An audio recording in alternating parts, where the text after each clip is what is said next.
Halo guys, assalamualaikum warahmatullahi wabarakatuh. Welcome back to my YouTube channel Zakarya Sini guys. Jadi gini guys, aku itu pulang dari Jepang ke Indonesia di tahun 2022 di bulan 2. Sampai dengan saat ini mungkin bisa dikatakan hampir 1,5 tahun setelah kepulangan saya dari Jepang, kerja magang di Jepang. Dan mulai dari pada saat saya itu pertama kali pulang sampai dengan saat ini ternyata memang banyak ya yang bertanya, Mas Zakaria kenapa nggak kembali lagi ke Jepang gitu ya. Salah satu contoh pertanyaannya tuh seperti ini guys.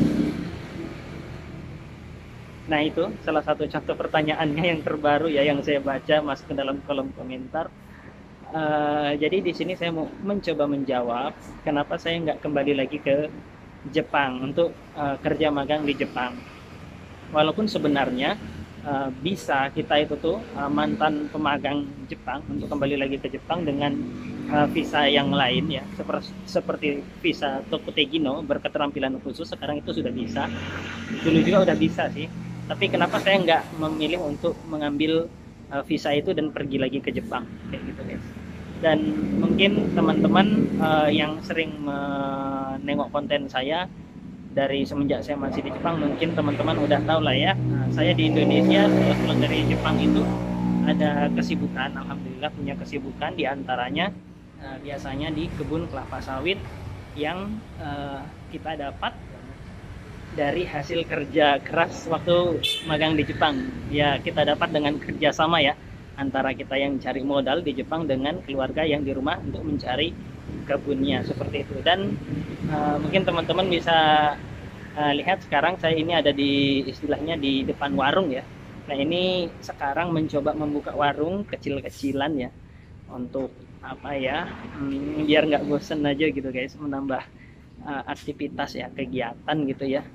Jadi ini yang membuat saya tidak kembali lagi magang ke Jepang.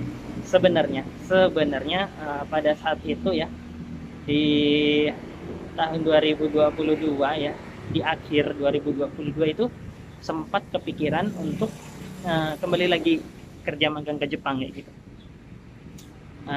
Dan pernah udah mencoba mengurus beberapa dokumennya, tapi setelah dipertimbangkan lagi, difikirkan lagi, banyak pertimbangan yang harus kita pertimbangkan, jadinya kita memilih untuk tidak jadi untuk berangkat lagi magang ke Jepang, karena yang di Indonesia juga perlu diurus. Salah satunya misalnya seperti kayak kebun kelapa sawit yang sudah kita dapat, itu perlu dirawat, perlu di apa ya, ya dirawat lah kayak gitu ya. Kalau misalnya nggak dirawat kan sayang gitu ya. Terus di Indonesia juga saya nggak diem aja gitu, maksudnya saya nggak nganggur yang begitu nganggur gitu, jadi ada aktivitas yang bisa dikerjakan. Kalau untuk kayak teman-teman yang misalnya setelah magang terus pulang ke Indonesia dan kembali lagi ke Jepang, itu biasanya teman-teman di Indonesia pada saat di Indonesia itu bingung mau melakukan aktivitas apa kayak gitu. Dan itu nggak salah ya, mereka ambil berangkat lagi ke Jepang daripada di Indonesia itu bingung mau ngapain, nggak ada aktivitas yang produktif ya. Mending ke Jepang itu menurut aku sekarang sih itu solusi yang cukup bagus. Apalagi kalau teman-teman itu punya peluang ke sana ya, itu nggak apa-apa kayak gitu ya.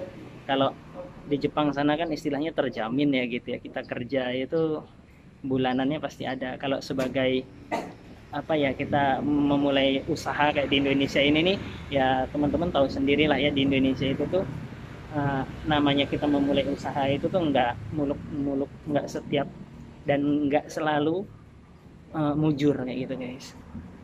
Jadi pasti ada lika-likunya. Yang untuk memutuskan untuk kembali lagi kerja magang ke Jepang ya, semoga selalu lancar kayak gitu. Dan teman-teman yang pulang dari Jepang dan memutuskan usaha, semoga usahanya juga lancar kayak gitu ya. Kira-kira seperti itulah alasan saya kenapa nggak kembali lagi ke Jepang.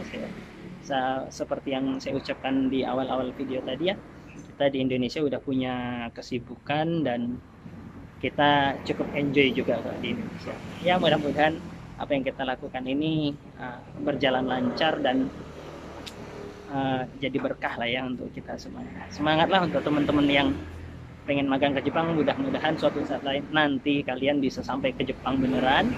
Yang udah di Jepang Mudah-mudahan nanti kalian, harapan kalian itu kalau pulang ke Indonesia bisa tercapai. Dan yang lagi bekerja selalu semangat kerjanya, jaga kesehatan, dan jangan lupakan mimpi-mimpi kalian yang pernah kalian tuliskan di skenario mimpi, dicoba diwujudkan kayak gitu. Walaupun nggak tahu ya, ya salah satunya kayak kita ini ya, warungan kelontong kayak gini, dulu pernah punya memimpikan kayak gini, dan kita coba take action. Walaupun nanti hasilnya bagaimana ya, kita bergerak aja dulu, kita mencoba dulu. Semoga semuanya berjalan dengan harapan. Amin.